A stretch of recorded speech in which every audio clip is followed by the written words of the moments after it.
Биз кайрадан таланттуу апалар телепрограммасын көрсөтүүдөбүз. Өткөн чыгарылышыбызда өзүңүздөр көргөндөй Ош шаарындагы Жапалак айыл аймагындагы Эне Мээрим апалар тобунун талантын өнөрүн көрсөткөнбүз. Ал эми бүгүнкү чыгарылышта кайра биз Ош областына караштуу Ноокат районунун Кыргыз Ата айыл аймагына караштуу энелер тилеги апалар тобунун талантын көрсөткөн турабыз. Менин жанымда жалпы апалар топтун таланттуулары отурат. Саламатсыздарбы? Сиздерди көргөнүзгө кубанычтабыз. Мынакей апапакай болуп, жашынакай болуп биздин апаларыбыз бүгүн ушул саатта ушул берүүлөрдү көркүнө көрүп кошот. Ал эми апалар тобунун жетекчиси менин жанымда отурган Нематова Ибадат апа. Саламатсызбы? Саламатчылык. Маанайыңыз жакшы? Өтө жакшы. Негизи эле ушул 7 каналдагы таланттуу апалар телепрограммасы келет дегенде күтөсүздөрбү же күтпөй эле келсе келет да деп коесуздарбы? Аябай чыдамсыздык менен күтөбүз. Качан келет экен деп жолуңарды карап турабыз. Биздин берүүлөрдү жекшемби сайын калтырбай көрөбү апалар же кескестөө көрбөй да калган учурлар болуп калабы? Калтырбай көрөбүз. Эгерде көрбөй калсак YouTube'дан көргөнгө аракет кылабыз да. Ибадат апа айткандай, биздин берүүлөр жекшемби сайын эфирден, андан кийин атайын биздин таланттуу апалар телепрограммасынын YouTube каналынан чыгат. Эгерде сиздер да көрүүнү кааласаңыздар, Ибадат апам айткандай, көрбөй калсаңыздар биздин YouTube каналдан көрсөңүздөр болот. Булар кандай апалар болду экен, кандай кийинишет болду экен, сахнада кандай жүрөт болду экен деп, мунун баардыгын ошол биздин YouTube каналдан көрүп алсаңыздар болот. Бүгүн атайын сиздерге келдик. Талантыңыздарды биз көрсөтөлүк, кандай өнөрлөр бар экен деп. Ошондуктан бир чыгарманы жаңырталык. Анан кийин кененирээк маектешелик. Жагымдуу чыгарма энелер тилеги апалар тобунун аткаруусунда кабыл алыңыздар.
мынакей Ибадат апа, сизди көргөндөн кийин сүрдөдүмбү билбем, эл менен учураштырбай эле дароо суроолорду берип баштаптырмын.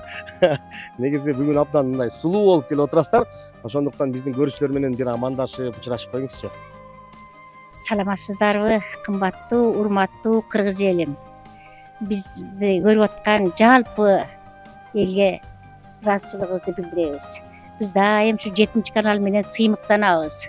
Себеби бизди экранга көрсөтүп, билбегенибизди билгизип, мээбизге сезим киргизип аткан ушу 7 канал деп эсептейбиз. Биз 7 каналды дайым чыдамсыздык менен көрөбүз, чыдамсыздык менен күтөбүз келишиңерди. Айбай эле, ошондуктан бат-баттан келип тургула дең. Апалар тобу мынакей ырдап келатасыздар, өнөрдү тартуулап келатасыздар. Керек болсо ошол борборго чейин барып талантыңыздарды көрсөтүп келесиздер. Мунун баардыгы баягы өзүңүздөрдүн ошол ишке болгон кызыгууңуздары, ошол эле убакта таланттуу апаларга болгон кызыгууңуздар, анан апаларыбыздын арасында манас айткандарыбыз бар, күү черткендер бар, мынакей апам отурат. Дагы кандай таланттар бар, дагы кандай өнөрлөрүңүздөр бар? Биздин өнөрүбүздү айта берсек өтө көп айнанайын. Себеби биз кыз чыгарып атабыз, неберелерди үйлөп атабыз, чыгарып атабыз. Ошолорго кол өнөрчүлүгүбүз дагы бар. Ошол кол өнөрдү өркүндөтүп биз шырдак жасайбыз, сайма саябыз, кыздарыбызга берип эстелик кылыш керек да. Курак курайбыз. Мисалы мен өзүм курак курайм. Бүт неберелериме, кыздарыма берип бүттүм, эми неберелерге неме кылып. Булар бардыгы эле ошондой аялдар да. Таланты барлар, таланты ташкындайт экен дагы, тура албайт экен да. Чыгарыш керек болуп атат. Чыгарбасак болбойт. Үйдө жата албайбыз деген. Үйдө жата албайбыз. Апаларыбызга баарына суроо берсем айтат, биз ушул топторго кошулгандан кийин үйгө отура албай калдык. Телеге чыккыбыз келип эле дейт. YouTube'дан өзүбүздү көрүп алып сүйүнүп эле деп. Жакшы, мына ушундай үйдө отурбаңыздар. Кудай ден соолук берсе, ырдап эле ушундай жакшы маанай тартылап элге, анын үстүндө өзүңүздөрдүн көңүлүңүздөрдү көтөрүп жүрүңүздөр. Биз маектешип отуруп берсек ырларыбыз калып калчудай. Себеп дегенде биздин көрүүчүлөр сиздердин ырларды уккузу келет. Ошондуктан бир чыгарманы суналык, кабыл алыңыздар.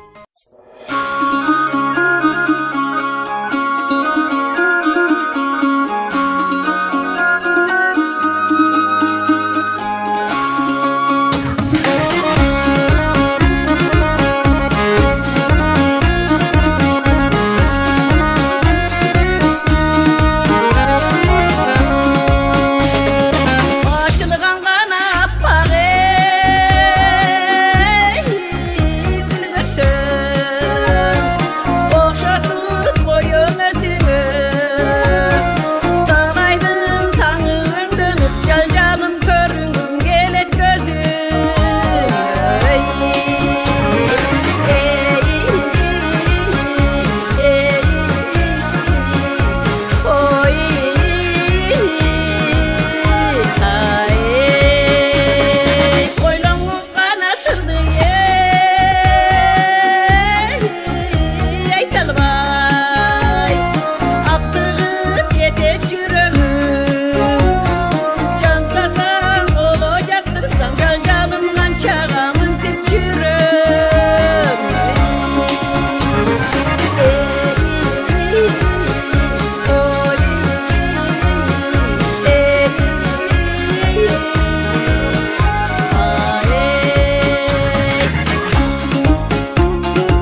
Мына ушундай жагымдуу чыгармаларды угуп атабыз. Менин жанымда дагы бир татынакай болгон апабыз. Ак элечекти аздектеп кийип, башынан түшүрбөй, кыргыздын бир салтын, нукуралуулугун көрсөтүп жүрөт. Анар апам отурат. Анар апа, саламатсызбы? Саламатчылык. Маанай жакшы. Жакшы. Бүгүн негедир кападай болуп жүрөсүз. Эми менин характер мүнөзүм Ушундай, ушундай. Бирок жакшы баары. Сызыраак, өтө жакшы. Өзү эми мындай бир жашыбызда жаш деп жүрө бериппиз. Өтө мындай искусство, таланттуу нерсе экен. Эми сезип атпайбы мынтип караганда. Жашымда эле ырдасам болмок экен да. Ой, онтип эле эл артист болмокмун Кыргызстанда. Негизи ушул жаш кезиңизде ырдачыңыз беле негизи эле же кийин эле талант ачылдыбы? Мектепте, анан кийин жок андай мындай ырдабай эле баягы отурушта, баягы жоро жолдоштордун арасында, кемпирлердин отурушунда ырдап жүргөмүн. Бирок мындай бир талантым күчтүү экенин билбей эле жүрүп жүрдүм. Эми караганда сезип атпайбы. Жакын саналаштар, ошол эле курбуларыңыз өзүңүздүн айылдаштарыңыз айтып калабы, ой сен ырдабай эле жүрчүң эле кийинден ушул топко кошулганда ырчы болуп кеттиң деп айтып калышабы? Ооба, айтышат. Тим эле мен телевизордон чыгып силердин эмеңерде көбүрөөк чыгабыз да, жетинчи каналда. Айтышат. Ай, сен жүрө берген турбайсың, тиричиликте эле. Көрсө сен ырчы турбайсыңбы деп. Сүйүнүп каласың. Сүйүнүп калам. Жакшы. Мына ошондой сүйүнүп жүрө бериңиз, эң башкысы ыр ден соолукка дары деп коет. Ошол ыр менен базасыздар, чарчайсыздар, анча мынча ооруну сезбей каласыздар, Кой ырдайын, сахнада турганда түз турайын, өзүмдү кармайын, үнүңүздөрдү карап, бунун баардыгы талант эң башкысы. Анан ушул ырчылыкка болгон кызыгуу. Мына ошондой кызыгууңуздар бар, ырдап жүрөсүздөр. Кызыгуусу жок адамдар азыр мүмкүн жайлоодо жүрөт, уйсаап, мүмкүн дагы бир жерде небере карап отурат. Сиздер мынтип теленин көркү болуп, татынакай болуп, бүгүн биздин эфирде отурасыздар. Анан чыгармаларыбыз көп бүгүн. Жалпы көрүүчүлөргө арнай турган. Дагы эле болсо ушул энелер тилегинин аткарышында дагы бир таланттуу апабыздын ырын угалы. Кабыл алыңыздар.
Ay nurun şaşıp dün yatsa, yaz gülün tam gelir kalsa, Ejigit külkü sallaymış, eligip kızlar baratsa. Ejigit külkü sallaymış, eligip kızlar baratsa. Tandağı umuğun gönül bay, tamşıp gelir dar çağımız. Sarılır olgun çürüklüğün ay. Yarısı benim kız burak.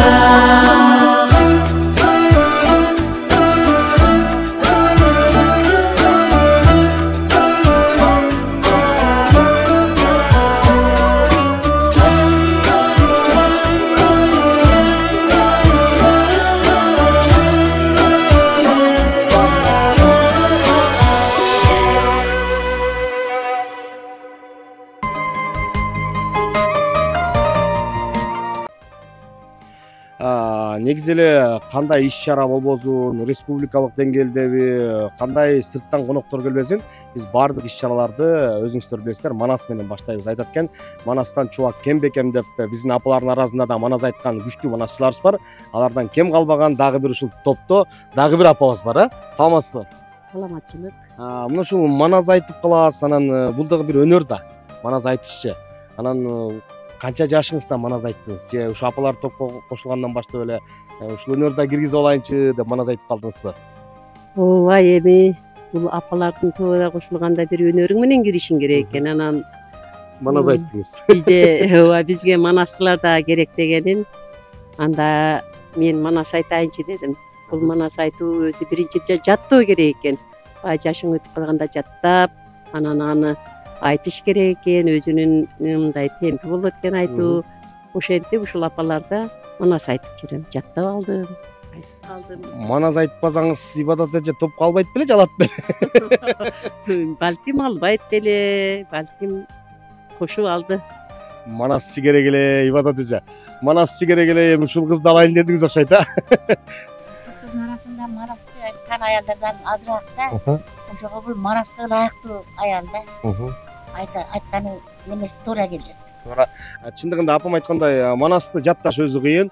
Манас китеп болуп турат. Ошондой эле болбой калганда бир 70-80 сызык манас жатташ керек, эң аз деген да. Анан өтө кыйын. Аны да чеберчилик менен өзүнүн оонундай кылып, обонго салып, кайсыл жерден созот, кайсыл жерден кыскартат, ошондой кылып айтыш керек. Анан манас айтат экенсиз. Анан биздин көрүүчүлөр мүмкүн таң калып аткандыр, апалар дагы манас айтабы депчи. Эми бизде апалар топторунда бар манас айткандар, бирок чанда аз. Анан ошол сиздин манасыңызды укпайлы анда чогуу, микрофонду сизге тагып берейин.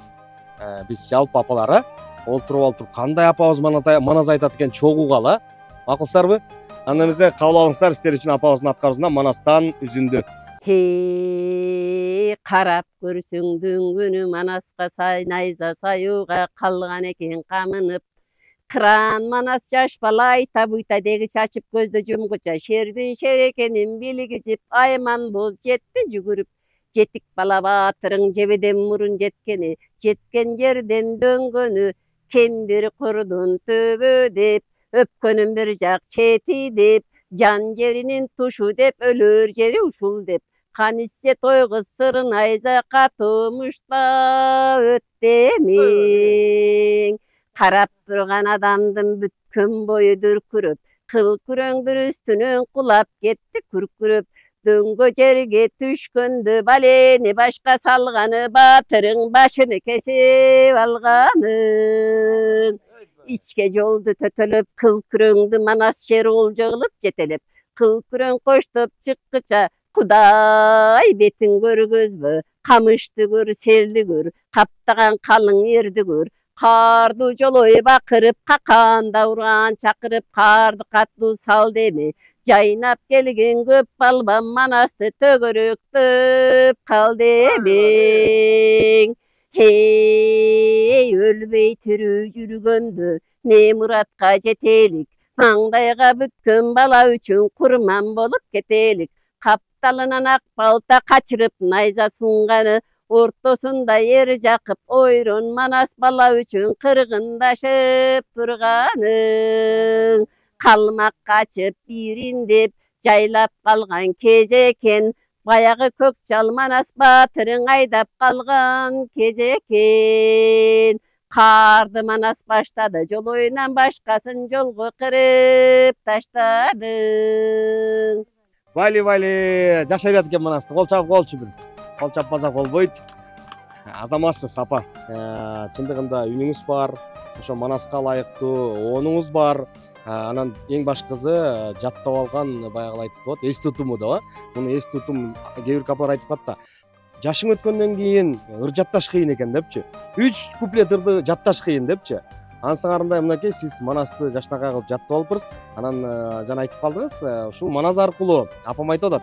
Манас аркылуу жакшы сыйлыктарды алды, конкурстарга катышты. Ошол убакта райондук деңгээлде грамота дипломдорду алып атат деп. Канча конкурска катыштыңыз? Көп эле конкурстар болуп турат. Ушул жыл сайын баягы манас айтуучулардын конкурстарына катыштырабыз. Ошондо катышуучулардын арасында мен дагы айтып калам. Жакшы. Манастан кийин бир ырыкпасак болбойт. Кичине апаларыбыз ойлонуп кетти окшойт. Бир чаңды чыгармап ал, андан кийин маягыбызды улантабыз.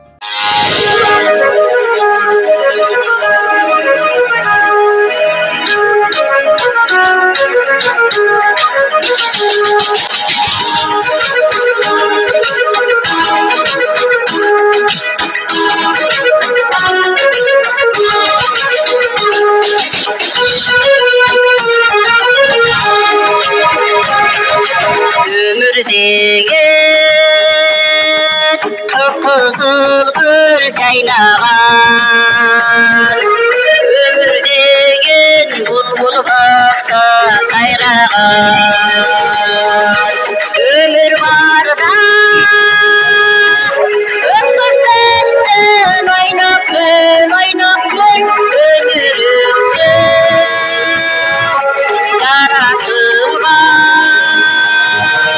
жаратылмай қайрадан.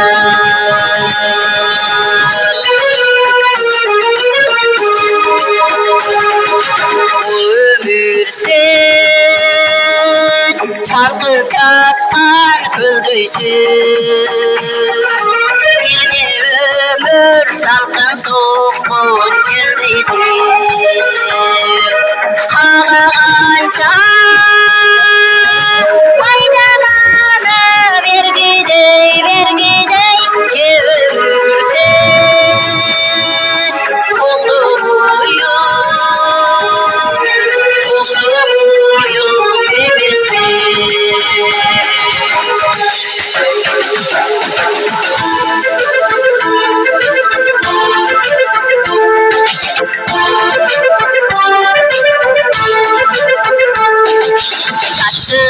sen kayda kalıp baratan, ömür ötsün aksaç kılıp jaratan. Ançağımda akşamım bulganak alыс kaldı. Aylanayım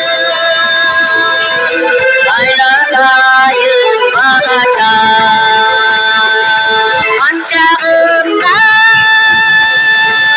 akşamım bulganak alыс kaldı.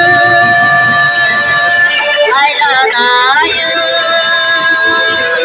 bagaça, aylanayım bagaça.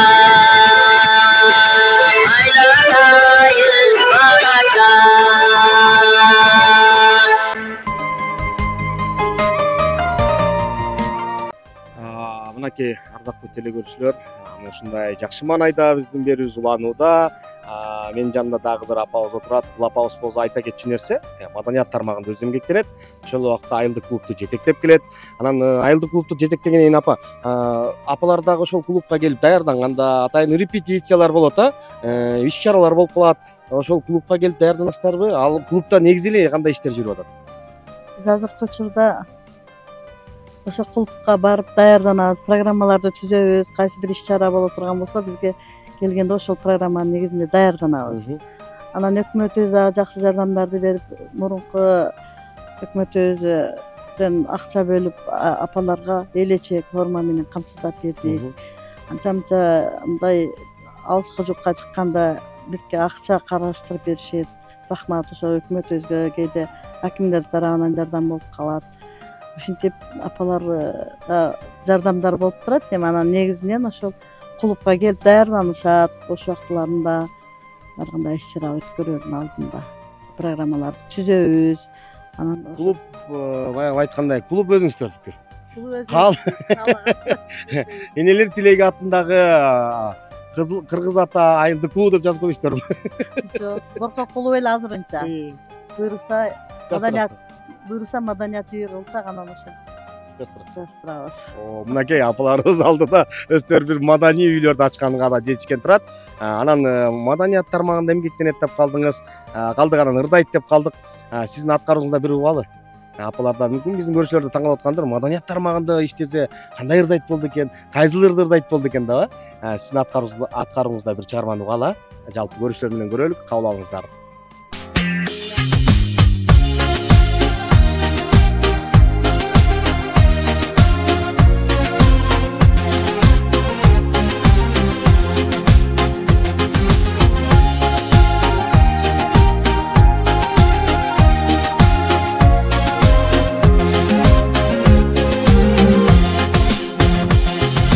Кайдасың сен ажарланган айлы түнүм, кайдасың жыларындай жашты күнүм, сендин чабалы белең татуу белең ай жаралып кайра экинчи келбес үчүн. Senin çabalı belin tatlı belin ay yaralı hayri kinçi kelbes üçün. Akırsın közü eken senden sulu yine de sezleken senden sırdı. Eneli tok çırganda içim ıratkan ay yürekte otçu eken senden cıldı.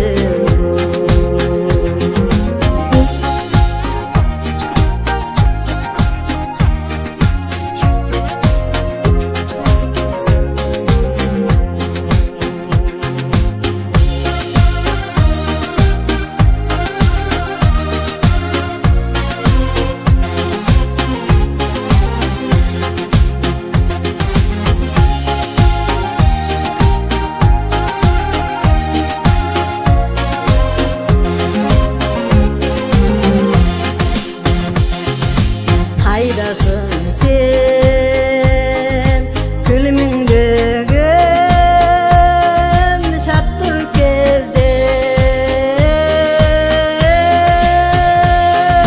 kaydasın can vermetken tattуу сөздөр,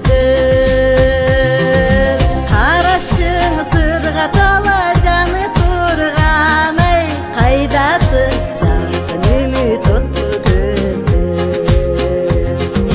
Karışın sırga tola canı turgan ay kaydasın jarkın ümit ottu gözдөр. Adırmen al közüngdü tabar belem, anda жанар белек болбосо өзгөрүлү ал көз карашай кайды кеп анышыңдай карар белек болбосо өзгөрүлү ал көз карашай кайды кеп анышыңдай карар белек кайды кеп анышыңдай карар белек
апаларыбыздын арасында баягы ар бир иште эле мен сүйлөйм, мен ырдайм, мен бийлейм деп калат го. Таланттуулар көп да. Анан Бүлбүлкан апа ар дайым активный да. Бардык жакта мен ырдайм деп апабыздын ырлары да көп. Ошол эле убакта апабыз комузда чертет. Жакшы күйлөрдү чертет экенсиз көрүп калганыбыз бар. Ошол комузду канча жашыңыздан баштап кармадыңыз? Мен комузду кичинекеймен эле канча жаш десем 1-класста окуп атканда атабыз чертет.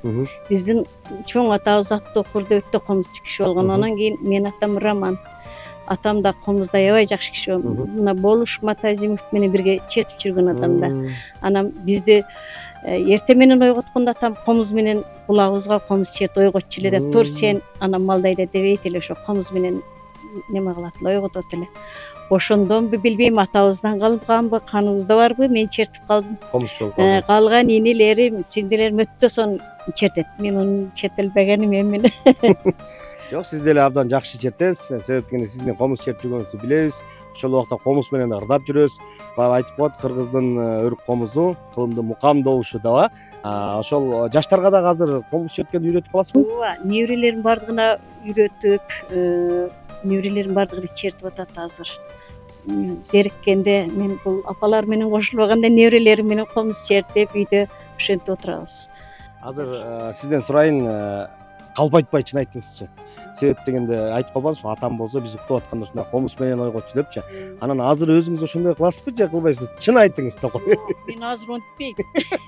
Туурусу, туур Ачык эле айтайын. Ачык эле айтайын. Мен Тургула, жыйнагыла. Бирок ошол атам ошо кылган ойготкону биздин эсибизде калган экен. Анан комуз бир жолу кулагыбызда калган экен. Уул кыздар бардыгы чертет. Ошо Кудайга шүгүр 8 бир тууганбыз. Сиз кана ушу балдарды ойготпой калыпсыз. Эми эртең бир ойготуп көрбөйсүзбү? Ошон эртең менен туруп эле комуз кармап эле чертсеңиз айтат болуш керек. Апама эмне болгон, таң ата эле комуз чертип деп. Азыркы жаштар ошондой дейм. Кеч жатышат, түнү менен телефон кармайт. Анан балдардын арасында сизге окшоп шыктуулары барбы, таланттуулары? Бар, неберем бар. Кыздын баласы ырдайт, комуз чертет. Анан эркек балдарымдыкы болбоду андай. Кандай жок? Балдардыкы. Жакшы, эң башкысы өнөрүңүз өркүндөй берсин. Айтат экен, колго алып комузумду, кошоюн добушумду берилип суранамын, эжеке бир ырдап коюшуңду депчи. Биздин көрүүчүлөргө бир ырдап бериңиз анда. Кайсыл чыгарманы ырдайт, алдыда көрөлү, кабыл алыңыздар.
мына ошентип биз бүгүнкү эфирибизди жыйынтыктаган турабыз. Апалардын өнөрүн көрдүңүздөр, талантын көрдүңүздөр.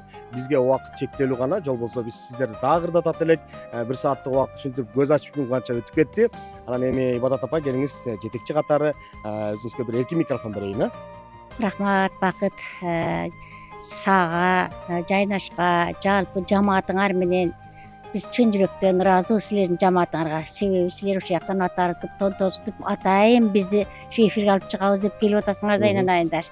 Силерге ишиңер өтө татаал. Биз ырдап коебуз, силер кайра да кетесиңер, келесиңер. Рахмат. Мен айрыкча ыраазычылыгымды ошол 7 каналдын директоруна айткым келет да. Бизге аябай көңүл бурасыңар да.